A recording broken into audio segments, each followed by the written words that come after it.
Okay, so when we started with this subject, we first discussed the types of instruments available, types of markets, and an introduction to equity markets. Then we moved on to an overview of equity ownership types, that is, what are different types of ownerships, common, preference, and all that. Now we are moving on to analysis part. So this reading is Introduction to Industry and Company Analysis. Before we go into reading or start this reading, let's discuss what this reading would include. It would include uses of industry analysis, approaches to identifying similar companies. So if I say industry means group of similar companies. And so you need to know that how do you identify those similar companies? How do you make a group of similar companies to form an industry? Then industry classification system, that what are the different systems available for you to analyze or to find out the industries, describing and analyzing an industry, and then company analysis. So let's start with an introduction, that what is industry analysis and what is company analysis.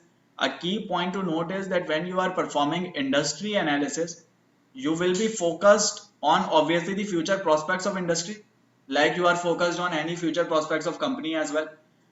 But key point or key differentiating factor between industry analysis and company analysis would be that in industry analysis, you will be focused on analyzing competitive forces in an industry or rivalry in an industry. That how concentrated, or you can say in other words, concentration of the industry.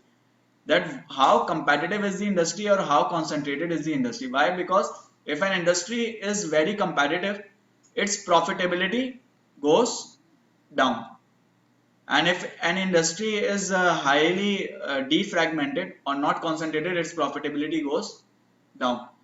So in order for you to analyze the future prospects of profitability of an industry, you need to understand the comparative forces in the industry or concentration levels of the industry. That would help you analyze profitability, and that profitability would help you analyze the returns or potential returns in industry in future. So that is the perspective that we keep when analyzing industry. On the other hand, when we analyze company, we are focused on company's strategy, that what is the strategy to outpace the competition. And second thing is ability, management's ability to pursue that strategy or to really implement that strategy. So first we find out the strategy, that what is the strategy, is it appropriate or not. Then we find out whether management has been able to deliver on that strategy or not, because both are important. Having a strategy and then being able to drive that strategy, both are equally important. So these are the perspectives to industry analysis and company analysis. Let's start with basics, that is uses of industry analysis. Again, we won't be going into much of theoretical details and focusing on the key details because it is fairly straightforward and simple. So why do you do industry analysis? What are the uses? To understand a company's business and business environment, to identify active equity investment opportunities. That is, if you know about different industries and their performance and their future prospects, you would be able to identify that which industry would do good in future or which industry would do bad. So you can find out that where should you actually invest. Or it helps with sector rotation strategy. What is sector rotation? It is rotating investment from one sector to another. So let's say if you have sectors like consumer sector, financial sector, and technological sector, if based on your industry analysis you find out that in next 2 years technology will do good and outperform other two sectors, so you can rotate your investment from consumer or financial sector to technology sector. This is sector rotation.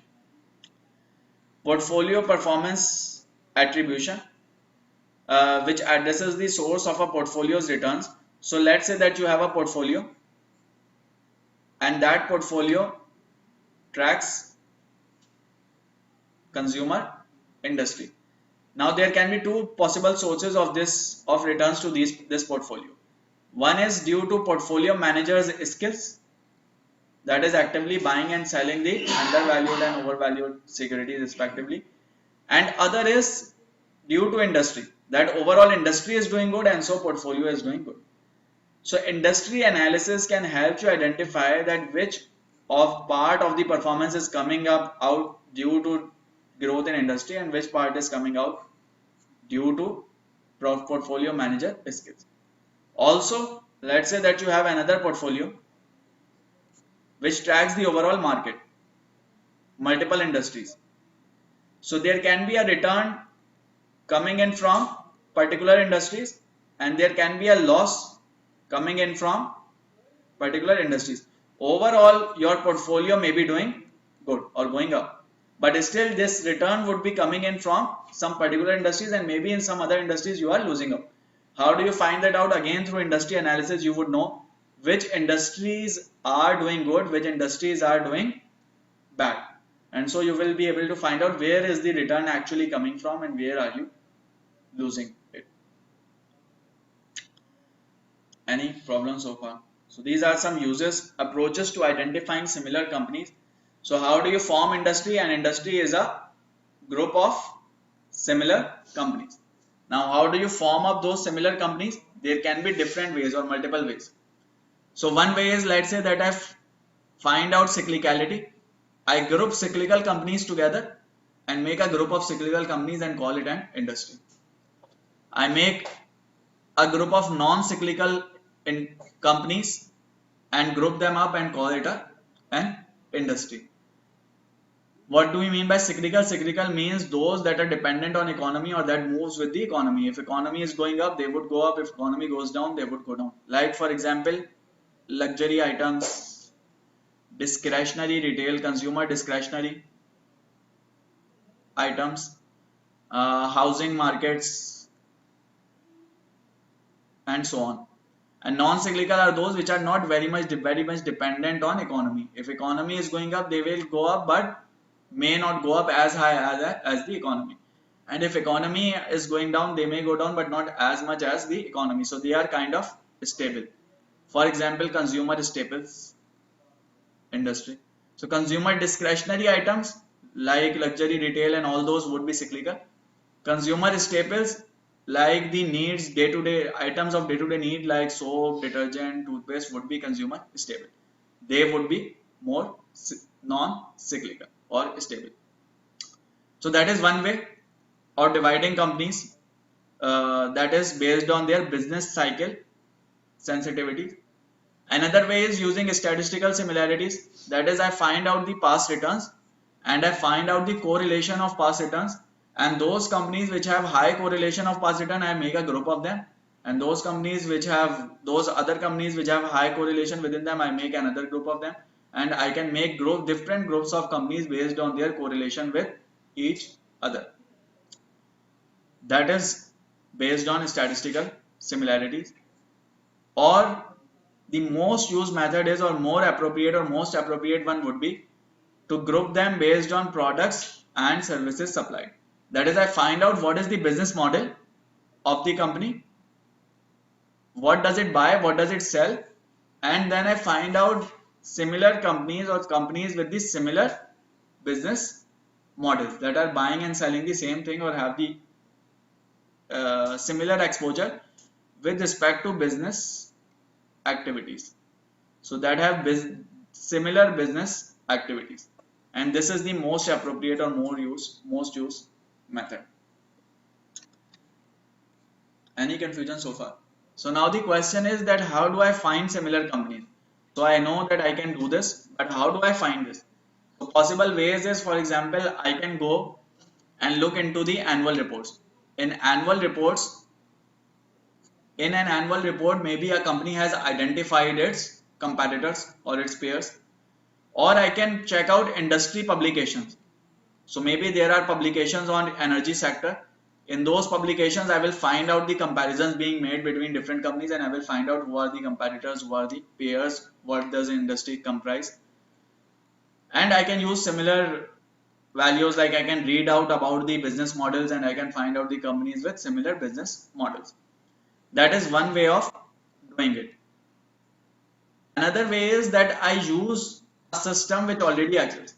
So you have some systems available which have made industries for you already. So you can go and you can just check what are the different industries and what are the companies in those different industries. So what are those in systems? Those are industry classification systems, and some of the well-known or some of the most used industry classification systems are JICS, Russell Global Sectors, and ICB, Industry Classification Benchmark. And within these, I think JICS is the most important or most used one. Any confusion so far? So now the question is that how do you find it out? So you can just go and you can look out what are the sectors or industries in JICS, what are the different companies falling in different industries, or what are these in Russell Global Sectors, or what are these in ICB. You also have others like Bloomberg Industry Classification Standards, BICS, and many others. So most used I think is the JICS, or the most important one would be the JICS.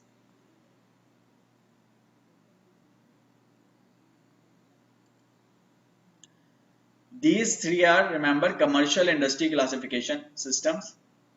They are usually for companies with profit making goals. So they would ignore not for profit organization.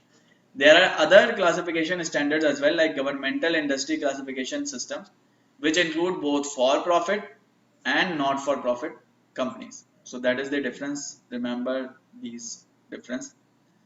Governmental industry classification standards can include International Standard Industrial Classification of all economic activities, Statistical Classification of Economic Activities, Australian and New Zealand Standard Industrial Classification, North American Industry Classification System. So all these are examples of governmental industry classification system. These are the classification systems in use by various governmental agencies. These are adjusted less frequently than commercial classification system. So commercial classification systems would be more updated or more frequently adjusted. These would be governmental classification systems will be less frequently updated, and so not very much and not as updated as commercial industry classification standards are. These are by governmental agencies, while these are by commercial parties like Bloomberg, JICS, and others. Any confusion so far? So one of, I think, a key point that again comes in detail in level 2 and 3, I think that is something to know there, but it is still here just so that you know some basic details. Remember, JICS has 10 sectors.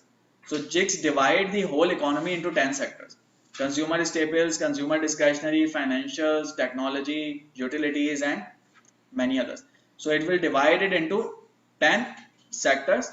Then after those sectors, each sector would have industries, then each industry would have sub-industry, and so on. So remember, there are 10 sectors in JICS. Secondly, another key point to remember is how do JICS classify different companies into group?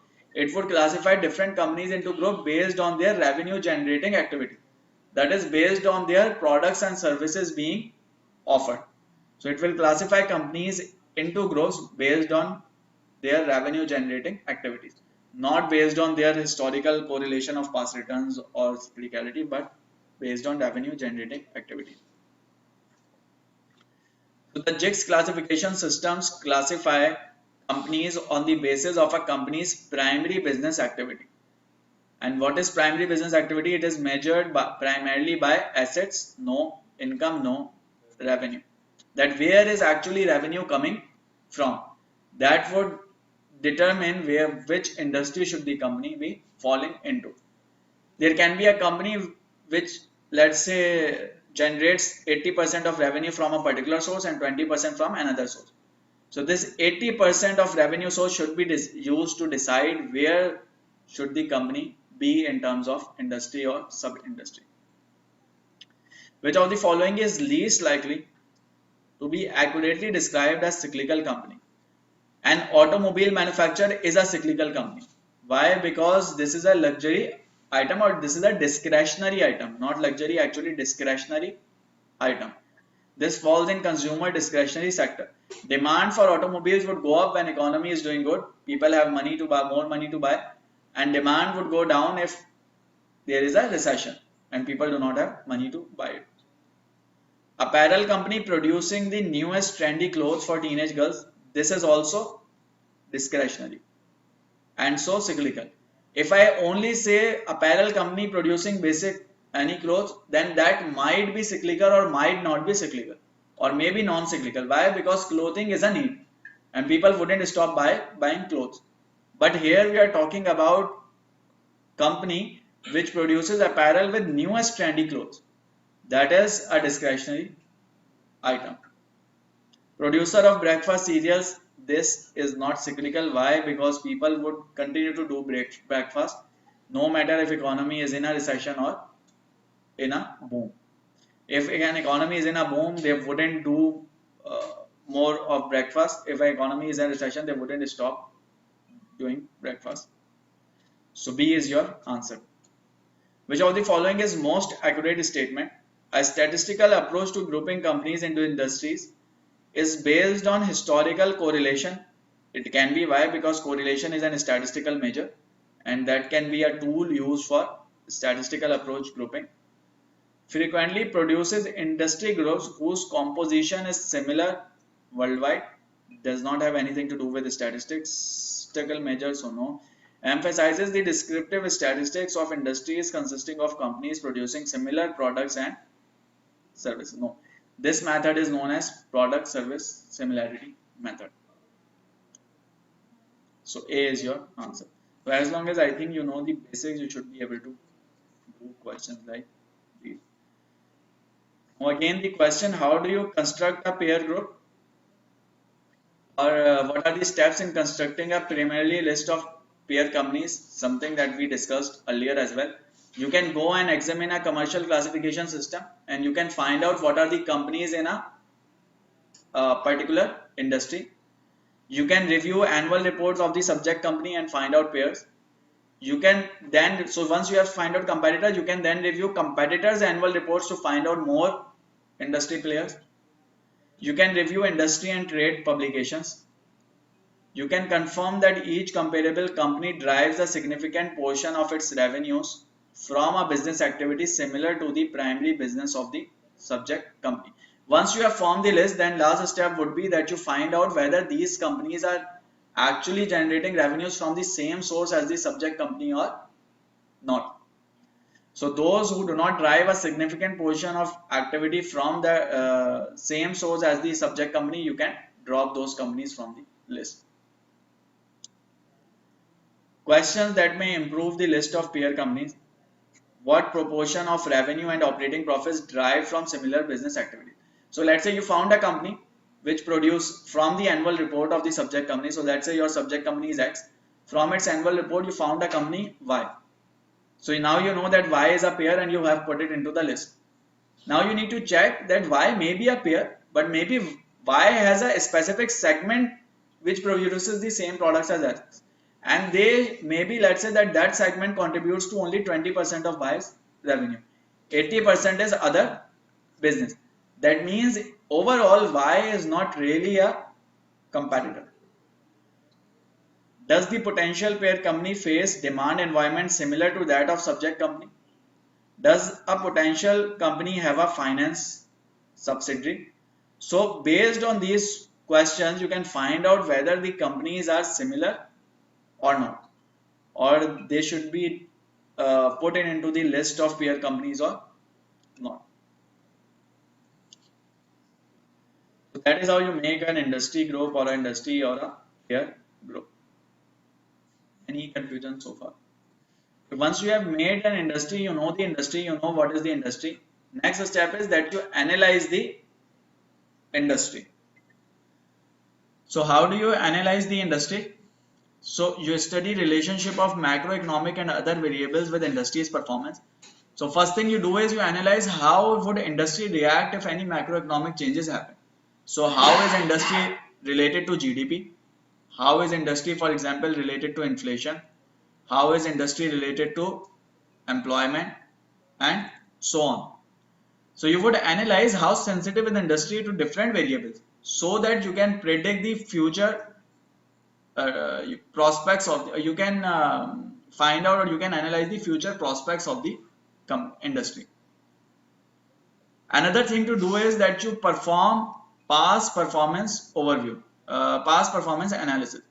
That is, you analyze how has the performance been over past. Has the industry gone up or gone down, and what were the reasons for industry going up or down, or how has the profitability been over the past? Has it improved or has it deteriorated, and what were the reasons, so that you can predict that what will happen in future. So not only knowing the direction but knowing the reasons for that direction is also important to be able to predict the future. Look at demographic factors and find out how would demographic factors impact industry. So does industry depend on population? If for example population changes, what would be the impact? If younger population increases, what would be the impact? If older population increases, what would be the impact? So you understand the relationship with macroeconomic factors, then you analyze the past and the reasons for those changes, and then you analyze the relationship with the demographic factors. So far in all this analysis you are finding out that how would industry react based on external factor changes or macroeconomic factor changes. Now once you have done that, then you go deeper into the analysis, and for example you find out, are there any strategic groups in the industry? So maybe there is a broader industry. Within that industry, maybe there are smaller groups or smaller industries.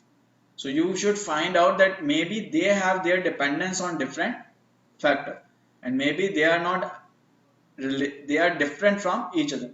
So you need to find out those strategic groups, that what are the possible strategic groups available within an industry, and how will they react to all of these changes. Once you have done that, then you go into industry life cycle stage analysis. So any industry flow through a life cycle, so it has a life, and that comprise 5 major stages: embryonic, growth, shakeout, maturity, and declining. So you should find out that which stage is industry currently passing through and what would be the next stage. And based on this life cycle analysis, you will be able to find out what are the growth prospects and what are the profitability prospects. So growth and profitability would differ in each of these stages, and how that happens, that will come in later. For now, just remember it. Experience curve that shows direct cost per unit of good or service produced or delivered.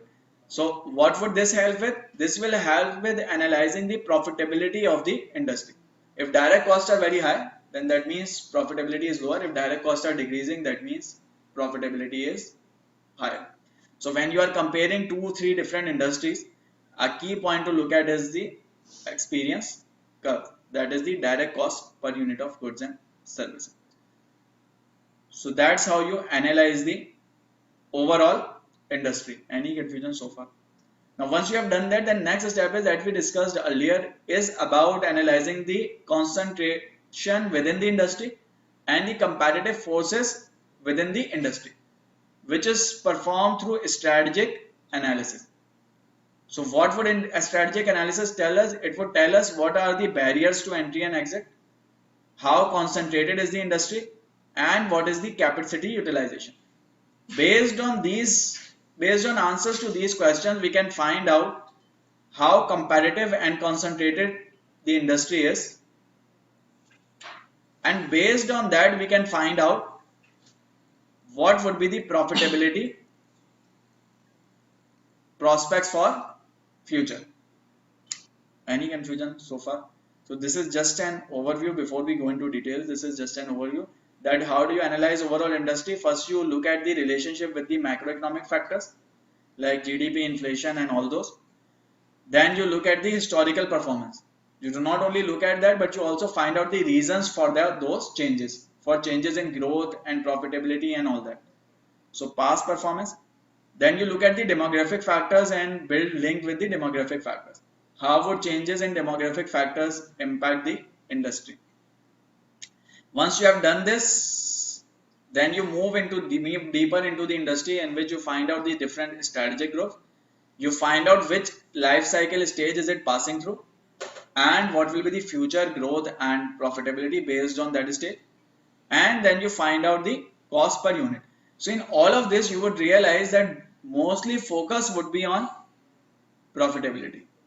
So there are two key areas of focus in industry analysis: growth and profitability. So you will find out whether the industry will grow or not, expand or not, and secondly, will it be profitable investment or not? Will it remain be profitable or not? An industry may be growing at a high pace, but if the number of players in the industry is increasing at an even higher pace, then profitability will decrease. Why? Because more the competition, more higher would be the cost, lower would be the profitability.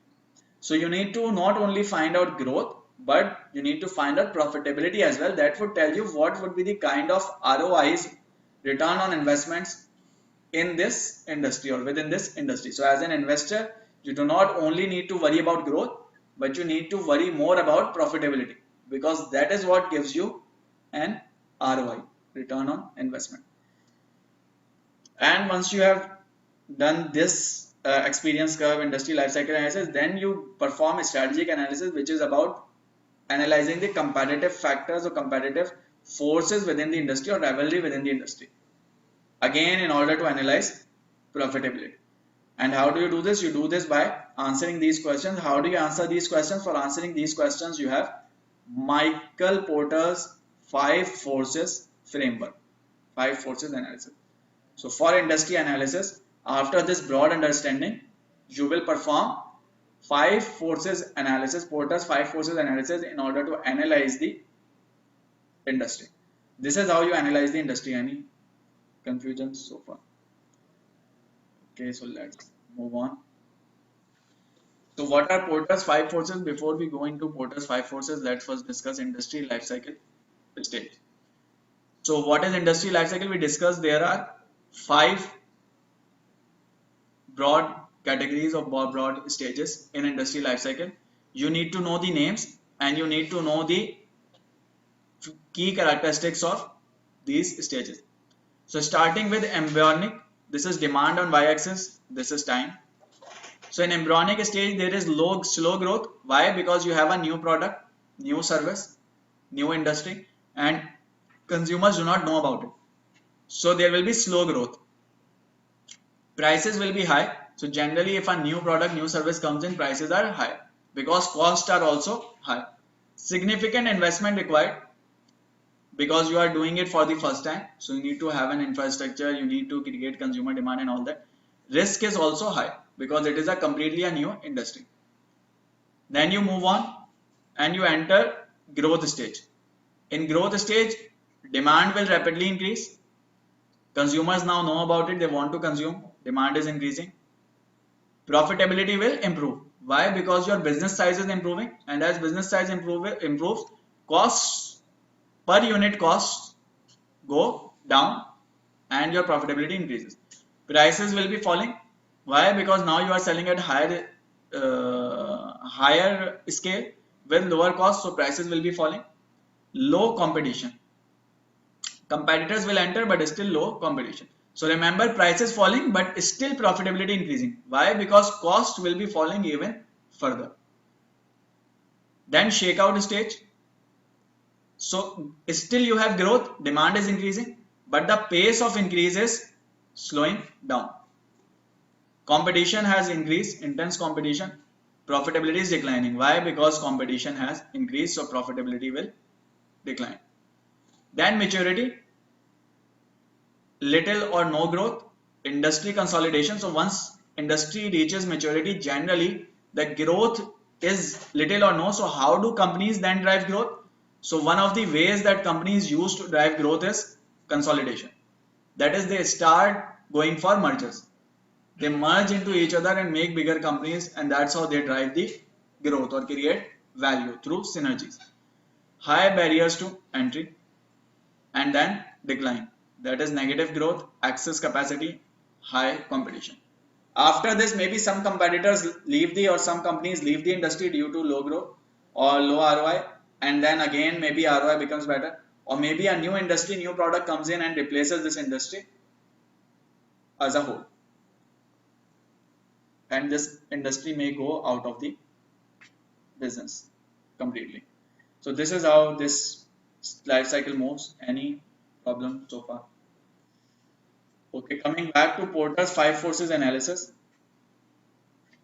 Let's first discuss industry concentration, two-factor analysis, and then we will come back to Porter five forces analysis.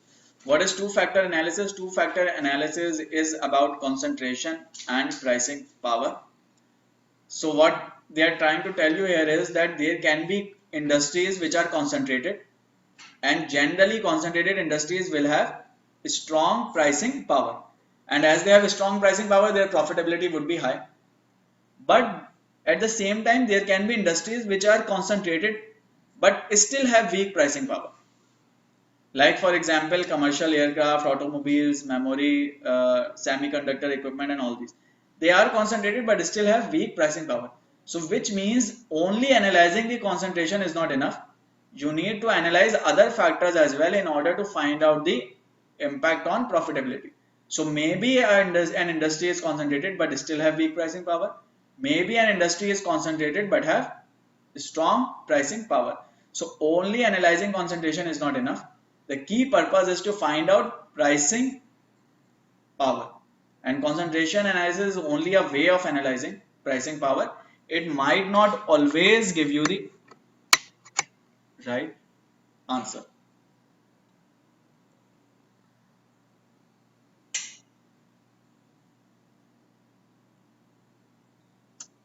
Is it clear? Yes. So now let's come on to the Porter's five forces analysis. So what are Porter's five forces? Five forces include threat of substitution product, bargaining power of customer, bargaining power of supplier, threat of new entrants, and intensity of rivalry. And this is the framework given to you. So if there are new entrants, competition will increase. If competition increases, profitability of the industry will decrease. If there is a threat of substitutes, that means there will be alternatives available to the consumer. If alternatives become available, profitability will decrease. If industry's customers have bargaining power, that means they will be able to bargain or negotiate better prices and your profitability will decrease. If suppliers have bargaining power, that means suppliers will be able to dictate terms and negotiate better terms and profitability will decrease. Then if within the industry there are internal comparative forces or the competition within the industry is very high, that will lead to rivalry and that can lead to price wars or advertising costs, marketing costs, and that would again impact the profitability. So that means all these five factors will directly impact the industry or directly impact the returns in the industry or profitability of the industry. So these five forces would directly impact the profitability of the industry or would directly impact the direction of the industry. Then there are some other factors which will impact one of these factors and eventually impact the industry. That wouldn't directly impact the profitability of industry, but would impact one of these five forces that would eventually impact the industry. Those include demographic influences, macroeconomic influences, governmental influences like regulations, political, legal changes, social influences, and technological influences. These factors can impact one of these five forces and that can eventually impact the industry. So in your analysis, you will analyze these five forces and the impact of these external forces on the five forces. And based on that, you should be able to find out the direction of the industry, strength of the industry, and kind of returns that industry would have in future. Any confusion so far? Okay, so let's do this example before we move on. An industry experiencing slow growth and high prices is best categorized as being mature stage. No, why? Because in mature state there is slow growth can be related to mature stage because there is little or no growth. So slow growth you can say not very appropriate, it should be no growth or little growth, but okay. And high prices wouldn't be a characteristic of mature state, because in mature state competition will be very high, industry is mature and prices will be low. Shakeout stage. So in shakeout stage, you have moved from embryonic to growth, and now you are moving on from growth to shakeout. So growth is still there, but growth will be slowing down. It can be the case. High prices will not be a, again not be a characteristic, because prices would have fallen. Falling prices starts happening from this stage. Embryonic, yes. Slow growth at initial level and high prices. So C should be the answer. So remember that, make sure that you remember the characteristics of all of these stages. Which of the following statements about industry life cycle model is least accurate? The model is more appropriately used during a period of rapid change than during a period of relative stability. This is wrong. Why? Because this model tells you that how do industries generally move through a life cycle.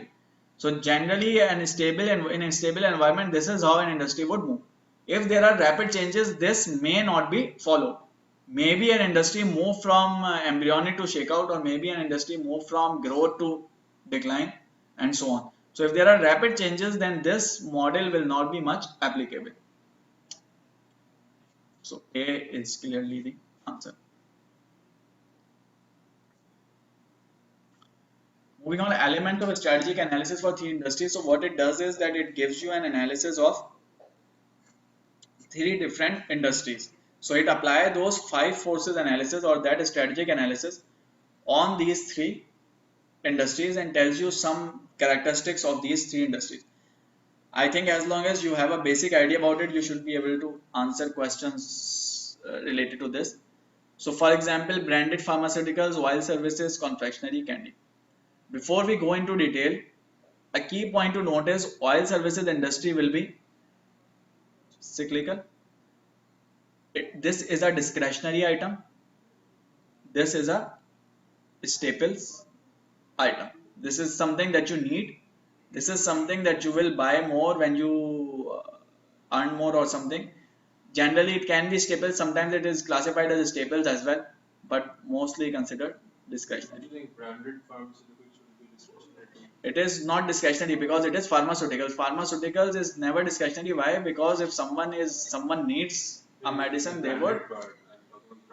Yeah, so branded part means that those being issued by the companies, and generally pharmas or generally all the medicines are that you have available, all these are branded pharma or these are branded pharmaceutical. So generally whole this pharmaceutical industry is dominated by branded pharmaceuticals. You have 4 or 5 big names who produce all the products. So major companies, they have told you barriers to entry. Pharmaceuticals have very high because this is an expertise item. You need research, you need something to follow. Confectionery very high again. Why? Because you barriers to entry or success. So why would there be this has low financial or technological hurdles, but still why high barriers? Because new players would lack the established brands that drive consumer purchase decisions. So it is easy to make a candy, but it will be difficult to sell it. Why? Because consumers would be buying the names that they have been buying since their childhood. It would be difficult to come up with a new name. So barriers are high. Oil services medium. So this is something that is being done by many companies. You know what needs to be done. If you have capital, you just invest it and you start it. Level of concentration very high, but fragmented. Here in oil services, there are many companies providing oil services, so it is a fragmented industry. Impact of industry capacity, medium or high on oil prices. Here the impact is not much on pricing. So generally in pharmaceuticals or candies, capacity utilization is generally not the driver of pricing. So for example, in pharmaceuticals, pricing would be more dependent on regulatory restrictions or government policies or other such regulations. And in confections or candies, pricing wouldn't depend on your capacity, but it would depend on your strength of your brand, that how much premium can you charge on your brand.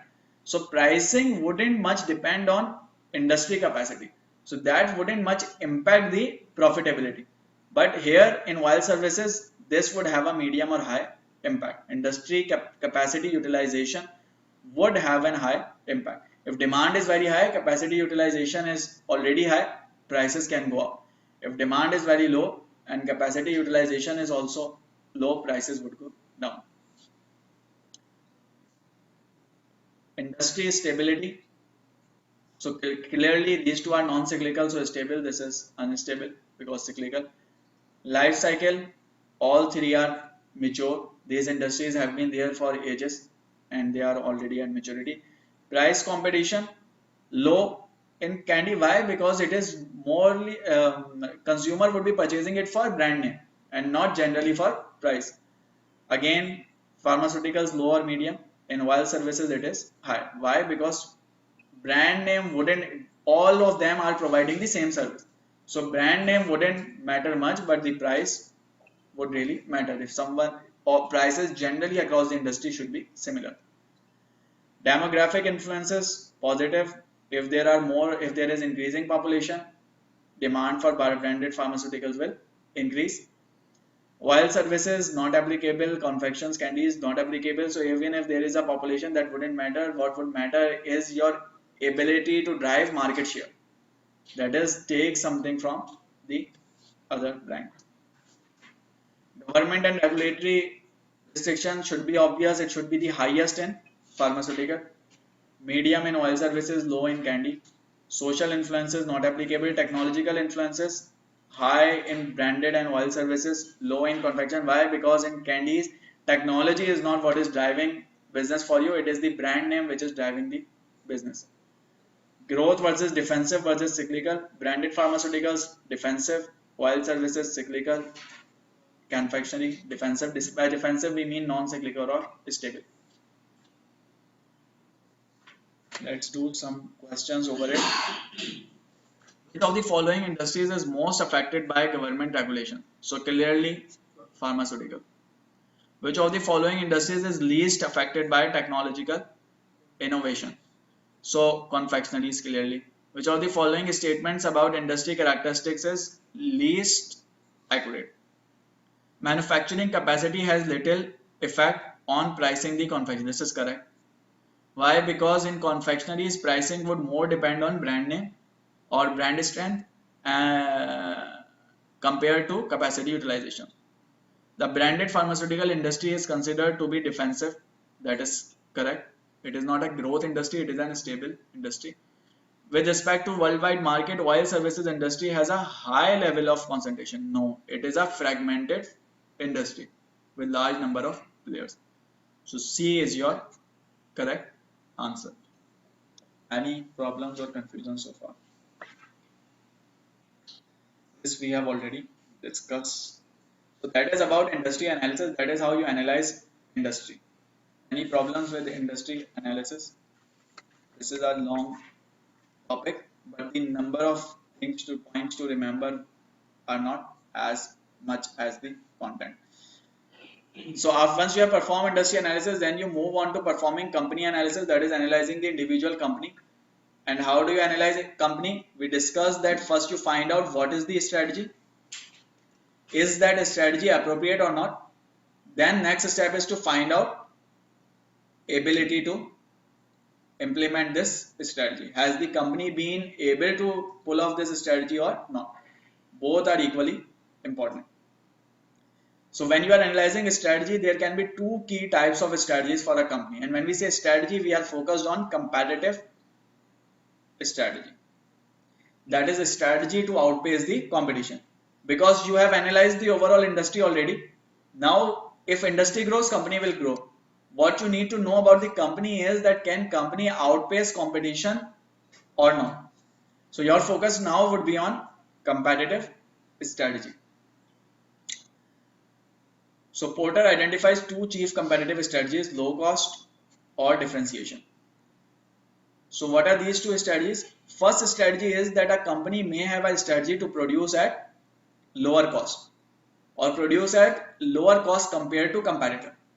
That would result in higher profitability compared to competitor. And that is how it will drive value or create value. Another strategy can be that it wouldn't worry about cost.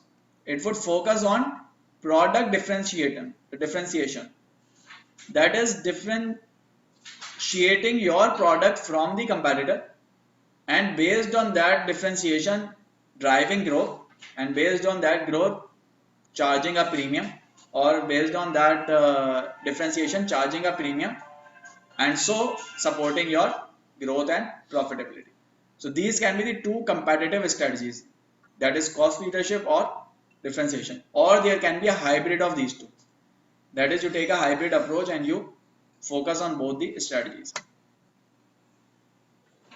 So moving on, elements that should be covered in a company analysis. A thorough company analysis, particularly as presented in a research report, should provide an overview of the company, explain relevant industry characteristics, analyze demand for the company's products, analyze supply of products, explain pricing environment, and present and interpret relevant ratios. For example, ROE and the DuPont analysis that has been already done in FRA.